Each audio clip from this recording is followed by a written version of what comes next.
안녕하십니까. 지안에듀 최기봉입니다. 자, 저희가 저번 시간까지는 조직 이론의 기초에 대해서 배웠습니다. 근데 그게 사실상 조직 이론의 기초라기보다는요, 조직이 어떠한 형태로 발전을 되었고 어떠한 학자가 어떻게 주장을 했는지를 배운 거라서 지금 들어가는 거 있죠? 조직 구조론. 여기서부터는 진짜 조직 이론의 기초가 될 겁니다. 자, 그러면 한번 들어가 보도록 할까요? 자, 조직 구조에 의의 볼까요? 조직 구조. 조직 구조의 기본 변수, 복잡성, 공식성, 직권성 등이 있는데 이거 여러분들 선생님들이 많이 두 문자 따드렸을 겁니다. 그게 어떤 걸까요? 네, 복공집이죠. 한번 볼까요?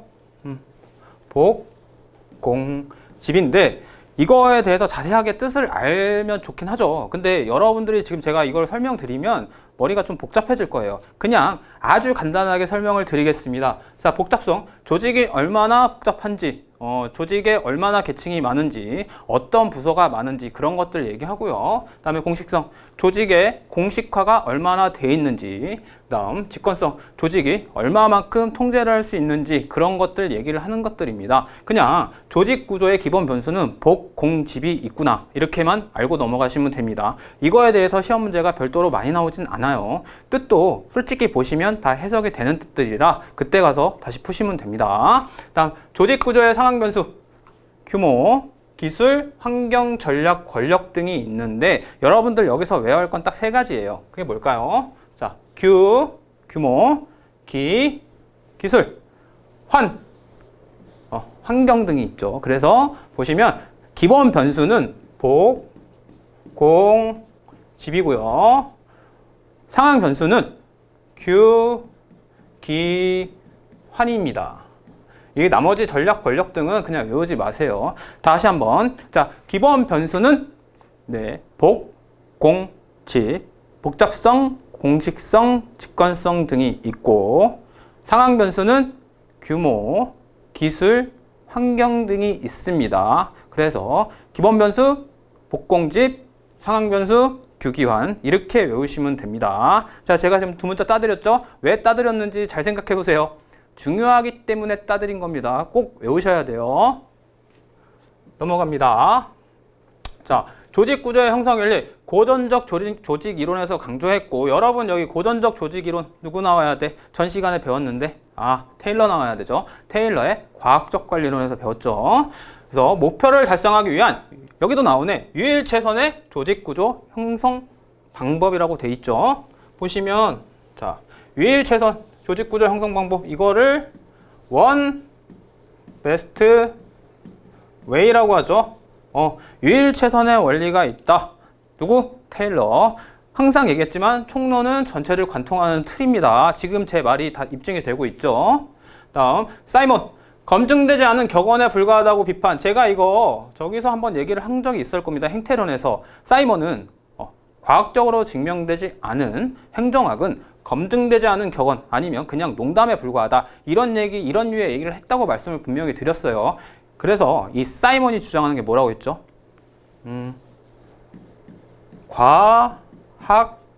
과학성이죠. 여러분들 이거 슬슬 나와야 됩니다. 사이먼은 정말 중요한 학자예요. 행태학자면서도 수학자이면서도 심리학자이면서도 많아요. 하여간 이 사이먼이라는 사람 정말 중요합니다. 다음 현대조직이론 상황 변수를 강조한 거죠. 기술, 그지? 규기, 다음에 환경, 그리고 전략 등의 상황 변수를 고려한 조직 구조 형성을 강조했는데 이걸 우리 다른 말로 취환해 봅시다. 규기환. 그러면 외부적인 환경. 여기 전략은 내부적인 환경. 그러면 외부 플러스 내부에 의해서 조직이 변할 수도 있구나. 그거를 주장한 게 바로 이 현대 조직 이론이라고 볼 수 있겠네요. 그죠? 그러면 볼까요? 자, 전통적 설계, 기계적 구조. 이거 어디서 나왔어요? 네, 또 한번 테일러가 나오죠. 테일러 그렇게 많이 중요한 사람은 아니지만 여기서만큼은 봅시다. 자, 능률성의 확보를 중시 1번, 2번. 분업의 심화와 계층제적 통제 강조. 계층제적 통제라는 건 그냥 리더가 찍어 누르는 겁니다. 그죠? 아니면 규율에 의해서 통제를 하는 거고요. 그러니까 규칙과 규범 또는 이거 능률성 확보를 위해서 법칙을 중요시 하겠네요. 그죠? 다음 3번. 업무의 단순화, 표준화를 추구했으며 4번 개별적 직무와 고정적 직무를 정의를 했습니다. 5번 개별적 책임, 많은 규칙과 제정했고 아까 제가 말씀드렸죠? 이것 때문에 그렇죠. 계층제적 통제를 강조하기 위해서 많은 규칙과 법령을 제정을 한 겁니다.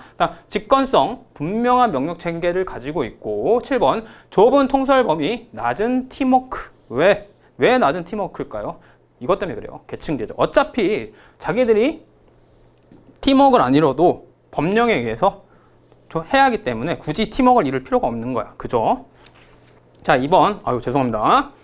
탈전통적 설계, 유기적 구조. 유기적 구조가 뭐냐면 이렇게 있을 때 요거 하나하나 톱니바퀴처럼 맞물려 돌아가는 거예요. 하나가 돌아가면 연쇄작용으로 여러 가지가 맞물려 돌아가는 걸 유기적 구조라고 합니다. 이해하셨죠? 자, 1번 동기집약적 직무 설계 방식이고 2번 생산성 제고와 직무 만족의 동시 추구를 할 수 있고 왜? 직무 만족도가 있어야 자기가 이런 것들을 다 고려할 수 있죠. 한마디로 이 유기적 구조라는 건 인간 심리, 조직의 인간 심리를 반영했다고 볼 수 있겠네요. 제 말이 틀릴까요? 아니죠. 3번 직무 범위 확대 및 다원화. 자, 직무 범위가 확대됐고 목표가 다원화됐습니다. 목표가 많아진다는 소리예요. 4번 일의 전문화를 지향했으며 지향입니다. 지향이 아닙니다. 인적 전문화를 추구했습니다. 그 다음에 폭넓은 관심과 융통성 있는 직무를 정의했고 직무에 대한 집단적 책임을 강조했으며 넓은 통솔 범위, 높은 팀워크입니다. 왜? 유기적 구조이기 때문에 하나가 잘못되면 이게 안 돌아요. 톱니가 잘못되면 안 돌겠지. 톱니처럼. 근데 여기서 잘 팀워크끼리 잘 돌아가면 나머지 톱니도 잘 돌아가겠죠. 그래서 팀워크가 중요한 겁니다. 그러니까 네트워크 조직이라고 보시면 돼요. 쉽죠? 넘어갑니다. 자, 분업의 원리, 일의 전문화, 기능 또는 업무의 동질성을 기준으로 조직을 편성하는 겁니다. 구성원에게 한 가지 주된 업무에 부과를 했고 빠른 업무 승려를 통한 능률성 제고. 자, 빠른 업무 승려를 통한 능률성 제고. 자, 이거 어디랑 일맥상통할까요? 네, 기계적 구조랑 일맥상통하죠. 방금 앞에서 배웠어요. 능률성을 강조하는 건 고전적 조직 원리에서 기계적 구조다. 이해하셨죠? 다음 3번 인간소의 업무에 대한 흥미의 상실. 제가 테일러 기계적 구조 얘기하면서 컨베이어 벨트 얘기하면서 그 얘기했죠. 오로지 그냥 시간 두두두두두 여기서 안 되면 여기서 못하니까 빨리빨리 대신 돈 보상, 경제적 보상은 많이 했고 그래서 이 기계적 구조는 합리적 경쟁을 가정한다고 말씀드렸죠. 그죠? 다음 비인간화 및 인간의 부품화를 초래했고 이거 부품으로 보는 거잖아요. 그죠? 다음에 훈련된 무능, 적응력의 상실, 편협하고 좁은 시야. 왜? 능률성을 강조하다 보니까 그냥 그것만 하는 거야. 근데 다른 걸 하다 보면 다른 걸 맡기면 못해요. 왜? 이미 여기에 전문화가 돼 있거든요. 그다음에 할거주의 심야. 할거주의 제가 뭐라고 그랬어요? 네. 부서이기주의죠. 근데 이거 잘 생각해 봅시다, 여러분. 부서이기주의 같은 경우가 왜 발생하냐면 조정과 통합이 곤란해서 발생하는 게 아니고 여러분들 업무한테 어떤 부서에서 컨베이어 벨트를 예를 들어보면 파트 1을 맡겼어. 근데 난 오로지 파트 1만 배웠어. 그러니까 파트 2에 가서 할 수가 없는 거예요. 왜? 그렇게 배웠거든. 그렇기 때문에 이게 제3자의 눈에서 볼 때는 이건 부서이기주의구나 이렇게 보실 수 있는 겁니다. 제 말이 틀린 거 아니죠? 그래서 보시면 밑에 자 수평적 전문화가 높고 낮음에 따라서 수직적 전문화가 높고 낮음에 따라서 구분을 이렇게 해놨어요. 보면 수평적 전문화가 높고 수직적 전문화도 높은 거. 이게 뭐 비숙련, 단순 직무, 생산 부서에서만 이루어져 있고 다음에 수평적 전문화가 낮고 수직적 전문화가 높은 거는 일선 관리 직무, 그냥 관리직입니다. 그죠? 관리직을 얘기하는 거고 다음에 수평적 전문화가 높고 다음에 수직적 전문화가 낮은 건 전문가적 직무. 왜요? 이 수직적이라는 건 사실상 그냥 통제 범위를 본다고 보시면 돼요. 그러니까 수직적으로 너 이거 해 했을 때 안 하면 혼낼 수 있는 권한이 있는 거 보면 전문가들은 그런 게 없죠. 그죠? 대신 수평적으로 이렇게 전문가들 이렇게 딱 세워놓고 똑같죠. 이 사람들 그럼 엄청 많이 싸우겠죠. 예를 들면 그런 겁니다. 다음 수평적 전문화가 낮고 다음에 수직적 전문화고 낮으면 자 고위관리 직무, 정책과 전략 걱정인데 자 고위관료입니다. 그럼 고위관료들은 위에서 지시하는 사람이 별로 없죠. 쉽게 말하면 뭐 장관급들 위에 대통령밖에 없잖아. 보시면 수평적 전문화도 낮고, 왜? 장관 분야가 달라요. 그렇기 때문에 서로 끼어들지 못하죠. 그 다음에 수직적 전문화도 장관이잖아. 장관은 사실상 1급입니다. 1급 위에 있는 거 대통령밖에 없죠. 아니면 국무총리 있는데 그분들은 그냥 지시를 하는 입장이 아니라 협의를 하는 입장이죠. 그러면 맞죠? 아니죠? 맞죠? 네, 넘어갑니다.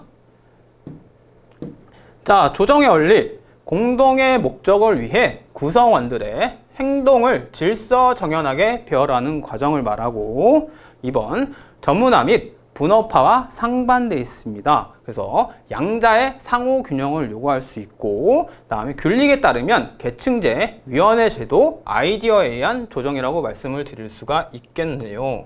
보시면 자, 계층제 요거 그죠? 위원회 제도, 아이디어에 의한 조정인데 자, 보시면 이거랑 이거랑 약간 상충되고 요거랑 요거랑도 상충되죠. 그러니까 균릭이란 분은 그냥 계층제 위에서 이러이러한 조정제도가 있었으면 좋겠다라고 말씀을 드린 겁니다. 표준화, 안정적인 환경, 계획 불안전한 환경, 그다음에 상호 조절, 격동의 장 등 저희는 행정 조직이 거대하면 조정이 힘들죠. 그다음 행정 조직의 전문화와 할거주의, 할거주의 아까 제가 뭐라고 했습니까? 계속 나오네. 네, 부서이기주의입니다. 그러면 여러분 지금 이거 할거주의 정책론에서도 몇 번 나왔고 여기 조직론에서도 몇 번 나왔네. 그러면 여러분 외워야죠. 많이 등장하죠. 그럼 할거주의가 뭐야? 하면 정의할 수 있으면 네, 부서이기주의라고 말씀하시면 됩니다. 딱 그거 하나면 시험 문제도 다 풀려요. 다음 이해관계의 대립, 조정능력 및 조정장치의 부재. 조정장치가 부재하기 때문에 조정이 안 되는 거죠. 말장난이죠. 그죠? 자, 그러면 계층제의 원리 볼까요? 자, 계층제의 원리 1번 권한과 책임의 정도에 따른 직무의 등급화. 그냥 직무를 등급화해서 계층을 매기겠다는 소리예요. 그죠? 그러면 내가 과장이야. 밑에 있는 사람, 위에 있는 사람 부장이고 아래에 있는 사람은 주임, 대리급쯤 되겠네. 이런 거 얘기하는 겁니다. 그다음에 지휘와 명령 불복종 관계의 확립이고 그다음에 미안합니다. 이거 권한입니다. 권한과 책임의 종적 분업 관계, 통설 범위의 한계로 인하여 발생합니다. 자, 순기능은 지시와 명령 및 권한의 위임 통로로 되어 있고요. 공식적 의사소통의 통로가 되어 있습니다. 왜? 권한이 명확해지니까 책임도 명확해지고 나는 이 사람한테 보고를 하면 이게 해결이 되겠구나. 이게 정확히 정해져 있는 거죠. 그 다음 3번 내부 통제 수단. 분쟁과 갈등의 조정이죠. 왜? 권한 있는 사람이 너희들 갈등하니까 이거를 조정해 주세요 라고 얘기할 수 있는 거죠. 4번 수직적 분업. 왜? 자, 위에서 지시를 했어요. 요만큼 해결해 주세요 할 수 있는 거죠. 다음 5번 사기 양양의 수단, 승진의 경로죠. 이거는 뭐 솔직히 말하면 약간 아부의 수단이죠. 제 말이 틀릴까요? 아닙니다. 그러니까 윗사람한테 잘 보이면 승진이 빠르죠. 공무원들도 그래요. 이건 사회생활이니까 틀린 건 아닙니다. 대신 아부를 하면서 능력을 갖춰야죠. 그죠? 그 다음에 6번 구성원의 일체감을 확보하고. 왜 일체감을 확보해야 될까요? 권한과 책임이 명확화되어 있기 때문에 이 구성원들은 누구한테 보고할 줄 알아요. 그럼 그 보고받는 사람은 밑에 구성원에 대해서 정확히 알겠네. 왔다 갔다 상호작용할 수 있죠. 심리적으로. 그러면 일체감이 증진할까요? 안 될까요?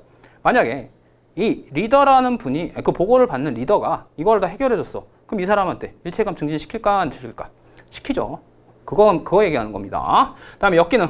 자, 그러면 계층제의 역기능이 있겠네요. 뻔하만합니다. 1번 조직이 경직화되고. 왜? 법과 규칙이 정해져 있기 때문에 그 규칙을 새나갈 수가 없어요. 동태 좋아. 동태야. 조직은 아까도 얘기했지만 약간 움직여야 돼요. 그 유기적 조직처럼. 그렇게 움직이질 않으면, 조직이 변하질 않으면 동태화가 좋아되는 거죠. 변화가 안 되면 어떤 일이 생겨요? 네, 환경 적응 능력이 떨어집니다. 그럼 그 조직은 무너집니다. 자, 2번 계층의 심화로 인한 의사소통의 왜곡. 자, A라는 리더가 있고 그 밑에 B라는 과장이 있고 그 밑에 C라는 대리들이 C라는 대리가 있고 D라는 대리도 있고 E라는 대리도 있고 그 밑에 사원 EFG가 있다고 칩시다. 이 EFG가 이 C한테 얘기하는 거랑 이 C가 B한테 얘기하는 거랑 B가 A한테 얘기하는 거랑 과연 같을까요? 아닙니다. 다르죠. 자기 유리한 대로 사람은 보고하게 돼 있어요. 물론 제가 그러진 않습니다. 저는 그래서 한번 얘기한 적이 있어요. 조직에 어울리는 사람이 아니라고. 전 아부 정말 싫어하거든요. 그래서 요것 때문에 의사소통 자체가 왜곡될 수도 있어요. 의사소통 경로가 너무 많아요. 그죠? 다음에 C, 종적 서열주의, 횡적 협조 곤란. 다음 4, 기관장의 독선, 창의성, 자율성을 저해하고. 다음 5번, 비인간화, 민주적 인간관계를 저해했고요. 6번, 피터의 원리, 무능력자의 승진현상인데, 자, 아까도 얘기했죠? 이거랑 똑같아요. 그러니까 여기 보시면 뭐 사기양양의 수단, 승진의 경로라고 되어 있는데 이거를 아부의 수단으로만 활용을 하고요. 그다음에 능력이 없다면 당연히 승진이 안 되지. 그걸 주장한 사람이 이 피터란 분입니다. 그래서 무능력자가 어쩌다가 승진을 한다. 또는 무능력자들만 승진을 할 수도 있다. 이런 것들 주장한 겁니다. 피터란 분은. 그래서 계층제 비인간화는 왜인지는 아시죠? 왜? 법과 규칙에 따라서 의사소통도 왜곡되고 그렇기 때문에 사람들이 민주적 인간관계를 저해할 수도 있는 겁니다. 왜곡되니까 내가 얘기해봤자 아무리 얘기해봤자 안 들어요. 그럼 여러분들은 무슨 생각하겠어요? 아, 하지 말자. 아, 이거 여기는 정말 아니다. 이런 생각 하겠죠. 그런 것들입니다. 넘어갑니다. 자, 통설 범위의 원리 볼까요?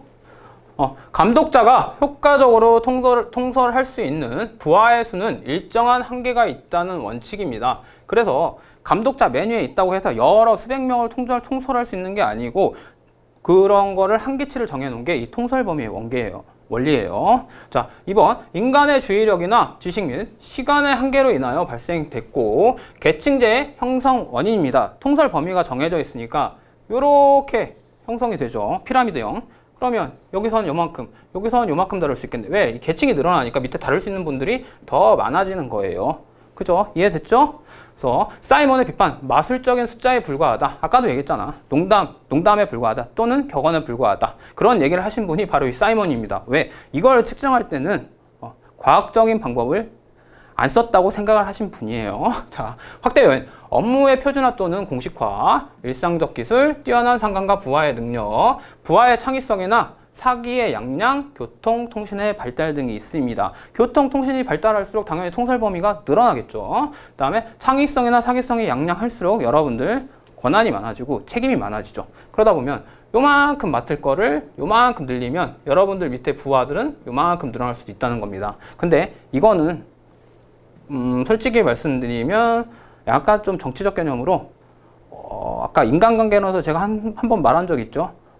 세련된 조정 방법에 불과하다. 그 얘기입니다. 그 다음에 목적 기능별, 부서 편성의 기준은 목적 기능별, 그다음 과정 절차별로 나눌 수가 있고, 자, 이 목적 기능별 보시면 1번 가장 일반적인 기준이죠. 왜? 목적에 따라서 만드는 게 맞으니까요. 그 다음에 정부활동에 대한 국민의 이해가 용유. 왜? 어떤 목적이 정해져 있는지 그 부서에 다 있으니까. 무슨 국민고충 처리위원회 같은 거 보면 아, 내 고충을 처리해 주겠구나. 이런 거. 국민권익위원회, 아, 내 권익을 보호해 주겠구나. 이런 거. 이름에 다 들어가 있죠. 그 다음에 3번 업무 중복과 충돌을 방지. 이름에 다 그게 들어갔기 때문에 굳이 중복해서 만들 필요가 없는 겁니다. 아니, 맞죠? 제 말이? 그래서 책임 소재가 명확하고, 자, 국민고충처리위원회에서 국민고충을 처리를 안 했어요. 이거는 당연히 징계 받아야죠. 그다음 업무 수행과 문제 해결의 신속성, 그리고 기술의 발전과 전문가의 활용이 곤란하며 할거주의 경영과 직권화의 폐단이 일어납니다. 자, 이 할거주의, 부서이기주의죠. 할거주의 지금 몇 번 나왔습니까, 여러분? 오늘 제가 강의하면서 한 5번 나온 것 같은데요. 왜냐하면 오늘 지금 제가 찍고 있는 강의가 18강, 이거 19강이죠. 19강. 지금 2강인데 2강 사이에 5번 나왔어요. 중요하다는 소리죠. 특히 이 조직론에서는 할거주의가 매우 중요합니다. 왜? 부서 이기주의 때문에 여러 가지 그걸 깨보시는 방법들이 많이 나와요. 뒤에서 자세하게 배울 겁니다.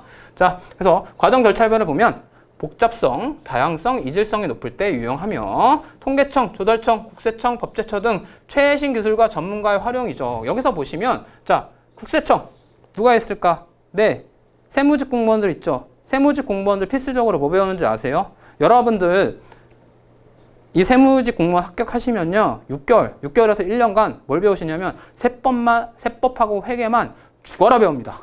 다른 거 안 배워요. 진짜 연수원에 놓고 그거만 그냥 계속 굴려요. 왠 줄 아세요? 이 세무직 공무원은 전문성이 아주 뛰어난 공무원 중에 하나입니다. 그래서 일도 많고 업무량도 어마어마해요. 대신 그만큼 보상을 해주죠.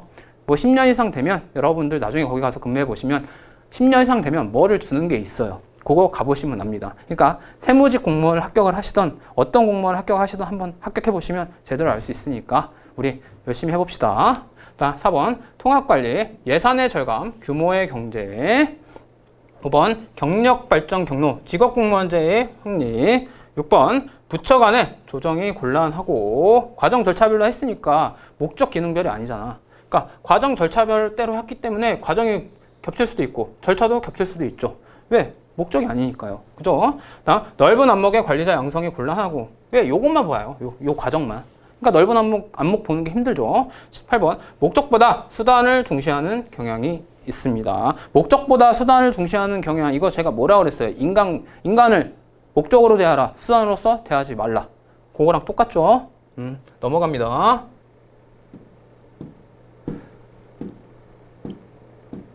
자, 수직적, 수평적 조정기제, 데프트인데, 데프트는 이따가 잠깐 배우겠지만, 이 분이 어떤 분이냐면, 그냥 조직 구조를 유형화시킨 분이에요. 이따가 자세하게 배울 겁니다. 자, 계층제, 가장 기초적인 조정 수단이며, 조직 도표상의 선으로 나타냅니다. 굳이 그림은 이거죠, 뭐. 그냥 여기, 1계층, 2계층, 3계층. 그죠?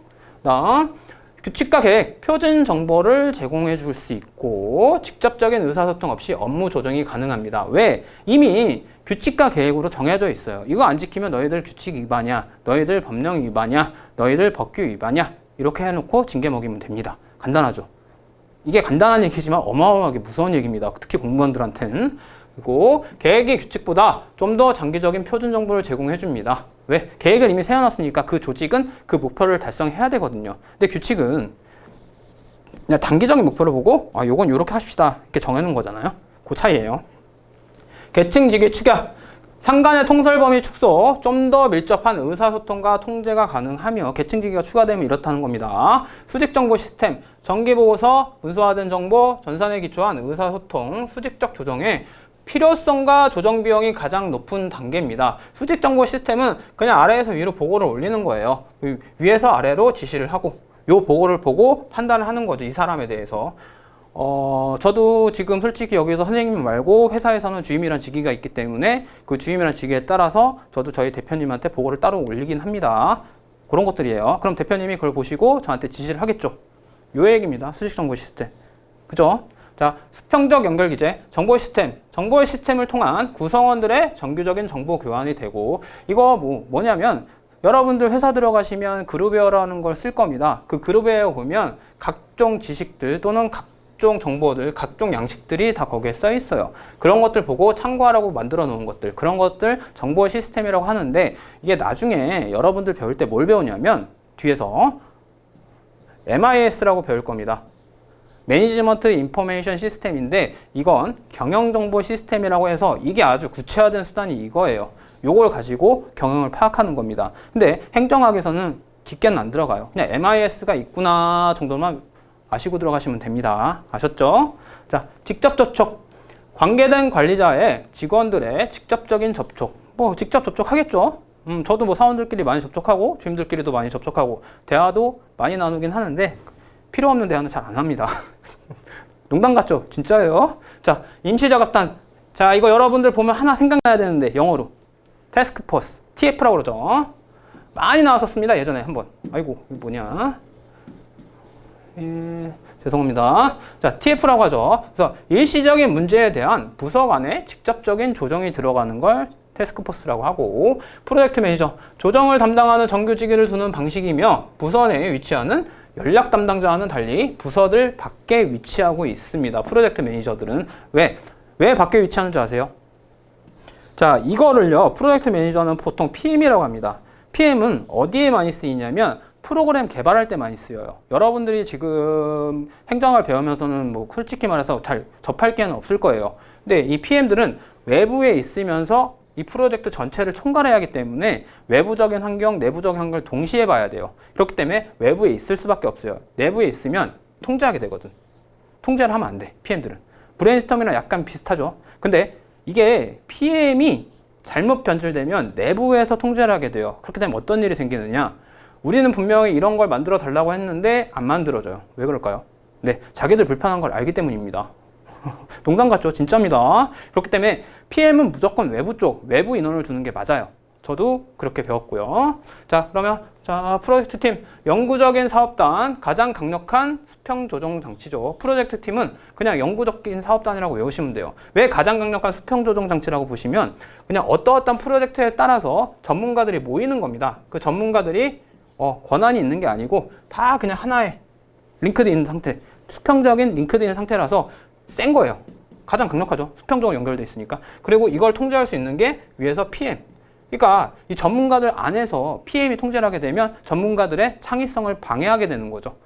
오히려 이게 역효과가 나는 거예요. 그래서 외부적으로 보고 이걸 다 조율을 하고 이건 이렇게 했으면 좋겠다라고 말을 해줄 수 있는 게 PM이라고 보시면 됩니다. PM은 뭐냐면 프로젝트 매니저 연결되어 있습니다.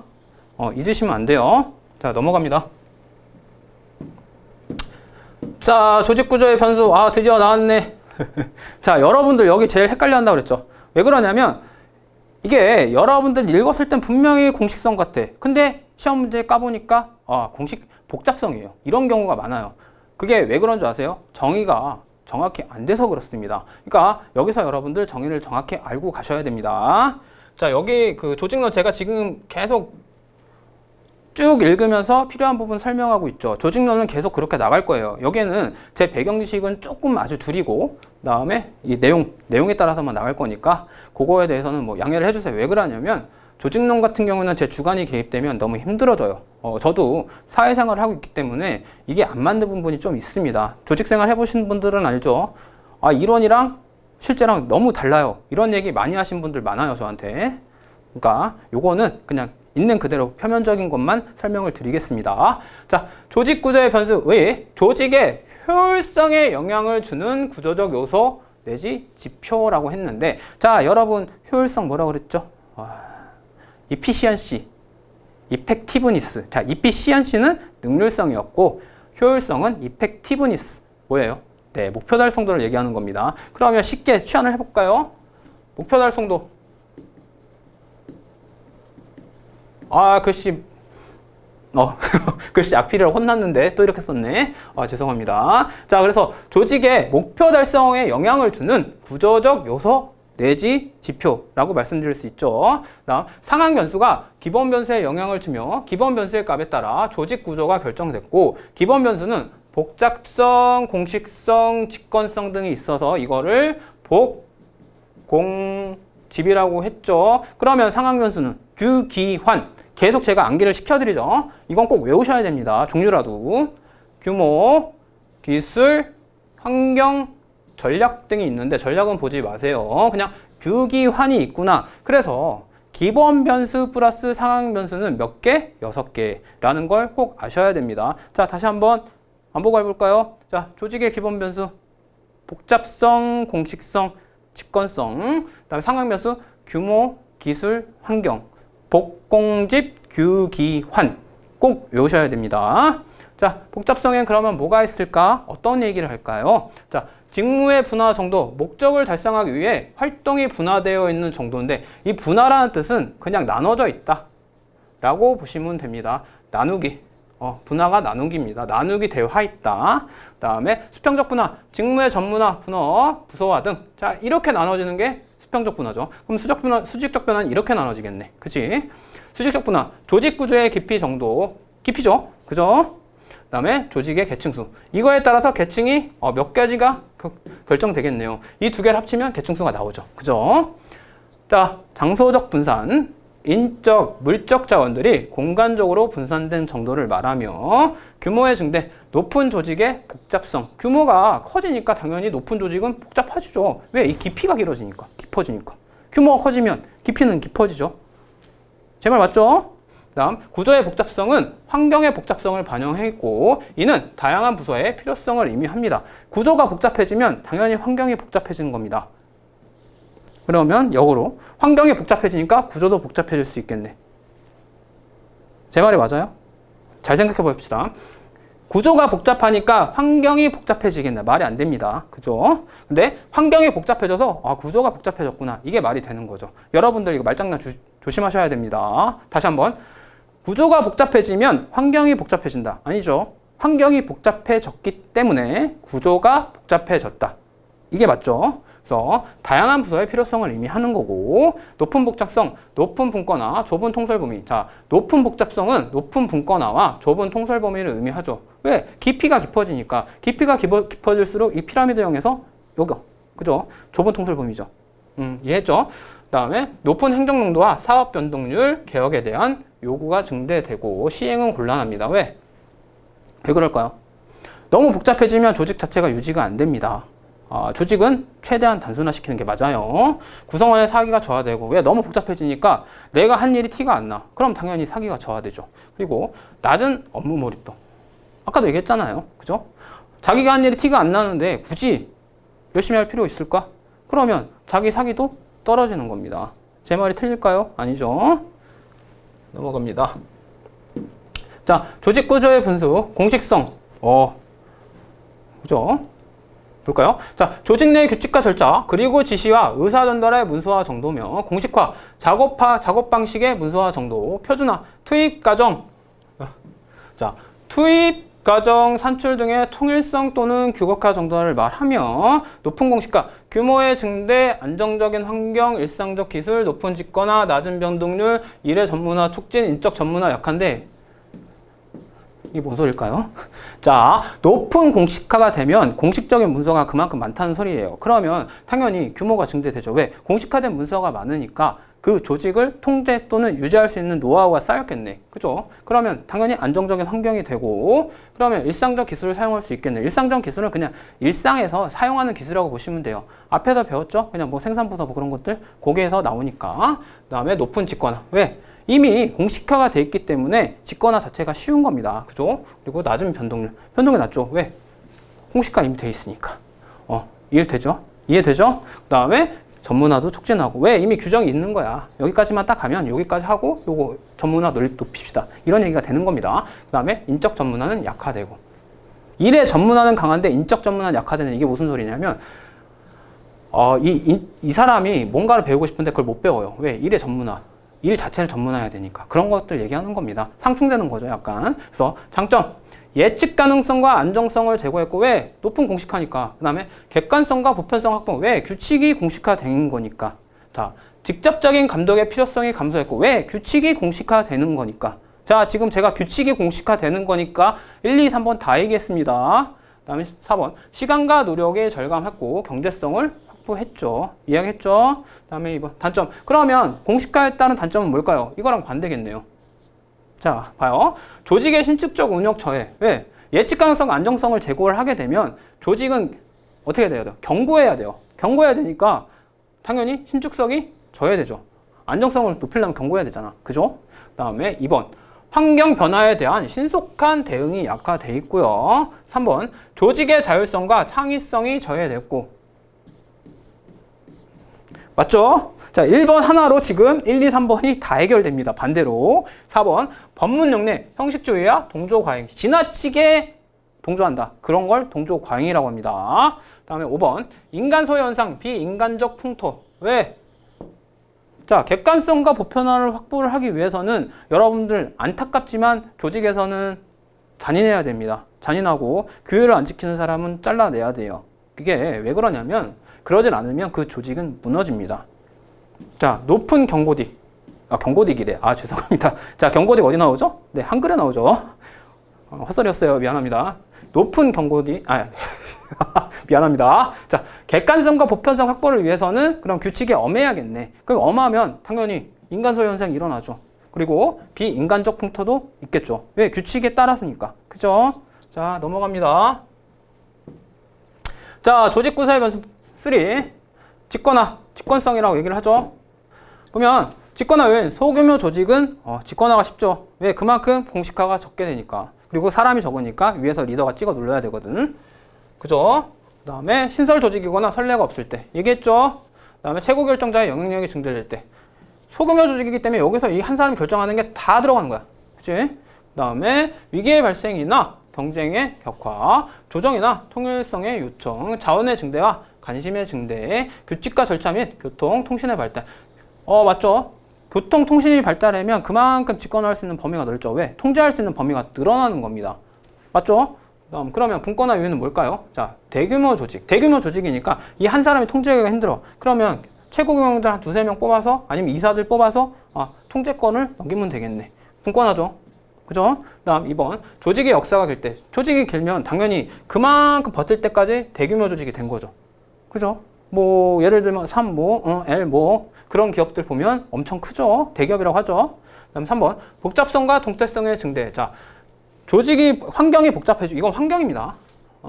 환경이 복잡해지고 조직이 움직일 수 있는 가능성이 증대됐다는 소리예요. 당연히 그러면 분권화를 시켜서 어떠어떤 조직에는 이렇게 맞게 상황에 맞게 대응을 해라. 이런 지시를 해야겠죠. 다음에 4번. 상황 적응적이고 신속한 서비스를 제공을 해야 되고 이 제공 요새 많이 있죠. 그러면 이거를 우리 그 경제체제로 바꿔볼까요? 자, 상황 적응적이고 신속한 서비스. 다품종 소량 생산체제라고 볼 수 있겠네요. 제 말이 틀릴까요? 아니죠. 이 다품종 소량 생산을 해서 신속한 서비스 그리고 상황 적응에 맞게 제품을 생산해서 주면 되겠네. 그죠? 그 다음에 기술 수준의 고도화 및 인적 전문화, 구성원의 참여와 자율성을 강조했고 그러면 잘 보시면 집권화는 고전적이고 고전적 조직 이론이고 이 분권화는 현대 조직 이론이라고 볼 수 있겠네요. 요거 때문에 그죠? 요거랑 맞죠? 자, 규모의 증가와 조직 구조 볼까요? 자, 분화 촉진, 복잡성의 증대, 통합을 위한 노력을 요구했고 다음은 분권화와 공식화, 통제력의 상실 없는 분권화. 자, 통제력의 상실 없는 분권화 이게 무슨 소리일까요? 통제력의 상실이 없는 분권화. 네, 한마디로 분권은 시키긴 시키는데 통제는 내가 다 할 수 있다. 이거랑 뭐랑 연결되어 있을까요? 교통통신이 발달됐기 때문에 요새는 핸드폰으로도 보고 받더라고요. 제 친구들 보면 뭐 과장단 애들, 부장단 애들 있는데 걔들 부하 직원들한테 어떻게 보고를 받냐면 휴가 있을 때는 핸드폰으로 보고 받더라고요. 그런 것들 통제력 상실한 거 아니죠. 다음 3번 기계적 구조로 변화되어 있고 비정의성은 증대됐고 낮은 직무 만족도와 조직 몰입도, 응집력은 약화, 스트레스는 증가. 다음 보수화 경영의 증대, 쇄신성 약화. 자, 잘 보시면 집권화 요인 때문에 다 이런 게 발생하는 겁니다. 그리고 집권화 때문에 규모가 증가했는데 조직 구조 자체는 이런 단점이 있더라. 이렇게 얘기를 하는 거죠. 제 말 맞죠? 넘어갑니다. 자, 기술의 유형. 그래서 우드워드의 분류. 기술적 복잡성과 조직 구조는 이렇게 변화가 된다고 말씀을 드릴 수가 있겠네요. 자, 영국 남부 제조업체의 실증적 연구, 생산 기술과 조직 구조의 상관성 규모를 연구를 했고요. 이 상관성은 어떠어떤 상관이 있어서 이러이러한 관련이 있더라, 이러이러한 성질이 있더라라는 걸 얘기를 하는 게 이 상관성입니다. 맞죠? 자, 기술적 복잡성과 조직 구조의 상관성은 약화되어 있습니다. 구분, 기술적 복잡성. 자, 소량 주문 생산은 복잡성은 낮고 기계형 통제도 낮고 결과 예측 정도도 낮고 숙련된 공회수는 많습니다. 그리고 문서화된 의사소통도 낮고 소규모 기계, 의원 등에서 이렇게 얘기하고 왜 그러냐면 복잡성이 낮아요. 기술적 복잡성도 낮고 기계형 통제도 낮아요. 기계로 할 수가 없는 거야. 결과 예측 정도도 낮아. 숙련공의 수는 많아. 그렇다면 문서화된 수는 낮아. 숙련공이 많으니까 당연히 그죠? 의원들, 의사들 또는 간호사들. 그지? 맞죠? 대량 생산은 당연히 복잡성은 중간. 그 다음에 통제는 높고. 왜? 기계에 의해서 생산이 되기 때문에 그렇죠. 그 다음에 예측 정도 높고. 높아야 대량 생산을 하는 겁니다. 수요 예측이 안 되면 대량 생산을 어떻게 해요? 그죠? 그 다음 숙련공의 수 적죠. 왜? 이건 다 기계로 돌아가니까. 그리고 문서화된 의사소통 높죠. 문서화된 의사소통에 따라서 흘러가는 겁니다. 다음에 자동차, 가전제품. 자, 자동차, 가전제품. 우리나라 자동차 연간 생산량 검색해 보시면 압니다. 어마어마합니다. 그다음에 가전제품도 마찬가지고. 가전제품은 저기가 유명하죠. 말 안 할게요. 자, 연속 공정 생산. 계속적으로 돌아가면서 생산하는 거예요. 기술적 복잡성은 당연히 높죠. 연속 공정이니까. 이렇게 하나라도 삐끗하면 안 돼요. 그죠? 연속으로 돌아가는 거니까. 그다음 기계의 통제 매우 높은. 기계로 의해서 돌아가는 거니까. 결과 예측 정도도 매우 높아야 되고요. 숙련공의 수 많고. 왜? 이거 연속 공정 생산. 제가 지금 일부러 얘기 안 했으면 여러분들 지겨울까 봐. 누구? 테일러. 컨베이어 벨트 이해하셨죠? 그래서 문서화된 의사소통은 낮고 왜 다 기계로 하니까 굳이 문서화 시킬 필요가 있나 그거예요. 정유회사 화학처리. 자 테일러 기계적 관리 컨베이어 벨트. 화학처리도 하나하나 자세하게 넘어가야 되죠. 이거 하나라도 삐 끝나면 화학처리 자체가 안 되고 불납니다. 큰일 납니다. 넘어갑니다. 자, 기술의 유형 툴, 텀슨의 분류인데 기술과 상호 의존성. 자, 기술이 어떻게 상호 의존을 하는지 그런 것들 얘기를 하는 건데 이거는 그냥 읽을게요. 설명해 줄 수가 없습니다. 너무 자세하게 돼 있어요. 보시면 중개적 기술, 집합 상호 의존성은 집합적. 그냥 표시만 해드릴게요. 집합적 상호 의존성이고 그리고 접촉 빈도는 낮습니다. 갈등은 낮고요. 조정 방법은 표준화. 벗기 위해서 표준화되어 있더라. 조정 난이도는 용이하고 복잡성 낮고 공식성 높고요. 추가 방법 전담 참모가 설치되어 있습니다. 전담 참모 누구? 참모는 책사라고도 해요. 그러니까 뭐라고 해야 되냐면 그냥 전체를 다 컨트롤하면서 조망할 수 있는 사람들 아니면 이 전략을 짜는 사람들을 참모라고 합니다. 설명 안 한다고 해서 설명 또 했네. 미안합니다. 자, 은행, 우체국, 보험회사 등이 있고요. 자, 길게 연결될 기술 쭉 이렇게 길게 연결되어 있는 거야. 그냥 이런 이미지를 생각하세요. 중개적 기술은 그냥 살짝 연결해 주는 거야. 그래서 여기 전담 참모가 있는 거죠. 참모가 이 중개를 해주는 거니까. 그죠? 그래서 순차적 상호 의존성. 상호 의존성은 순차적. 이렇게 돌아가니까 길게. 그죠? 그 다음에 접촉 빈도는 중간. 접촉을 안 할 수는 없거든요. 그 다음에 갈등은 중간. 왜? 이게 길게 연결되면서 갈등이 발생을 안 할 수가 없죠. 하지만 그렇게 많지는 않아요. 그렇기 때문에 중간으로 잡은 겁니다. 자, 조정 방법 계획 일정표에 따라서 그리고 조정 난이도는 중간, 복잡성도 중간, 공식성도 중간, 추가 방법도 위원회에 설치.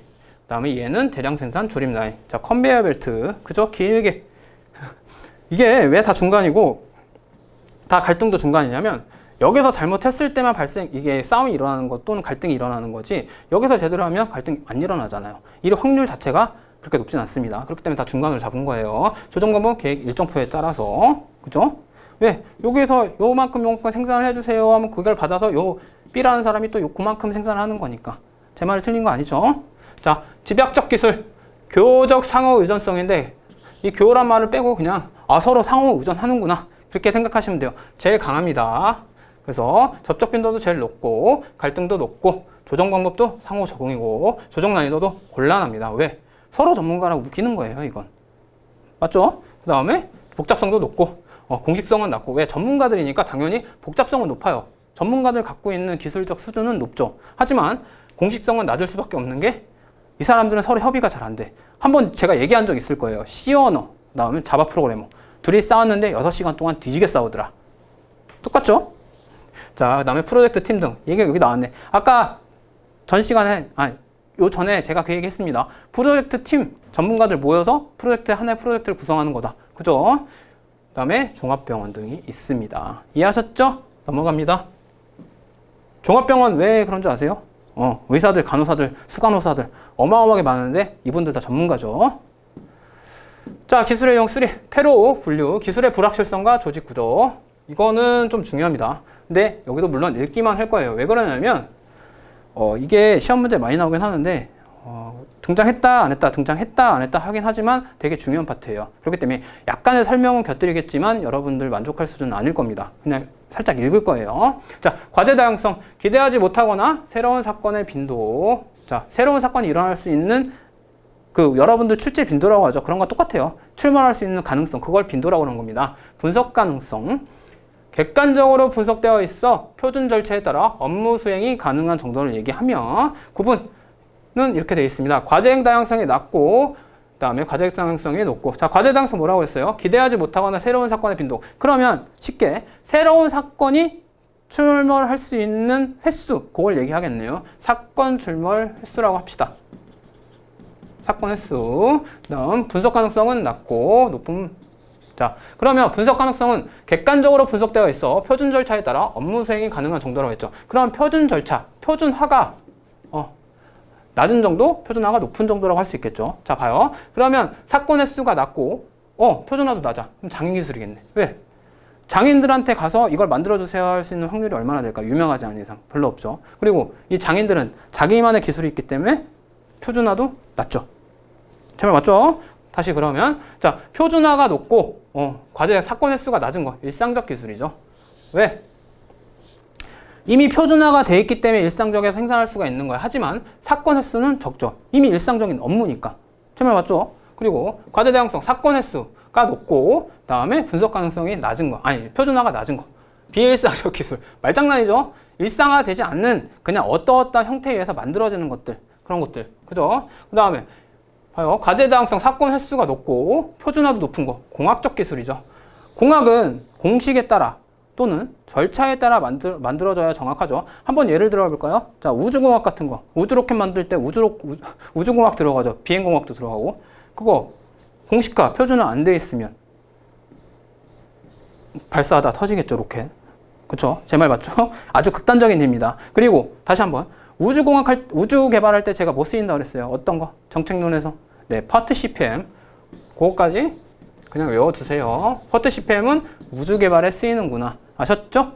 자, 일상적 기술, 기계적 구조, 높은 공식화, 높은 직관화, 적은 훈련 및 경험, 넓은 통찰 및 수직적 문서. 제가 지금 설명으로 똑같죠? 다음, 공학적 기술, 대체로 기계적이면 왜? 자동화되어 있으니까. 중간에 공식화, 중간에 직관화, 공식 훈련, 그 다음에 중간에 통찰부 및 문서 및 구두. 문서 및 구두가 돼 있어야 이런 게 되는 거고. 장애기술, 대체로 유기적이면서 중간에 공식화, 중간에 직관화, 직업 경험, 그 다음에 중간에 통찰부 및 수평적 구두.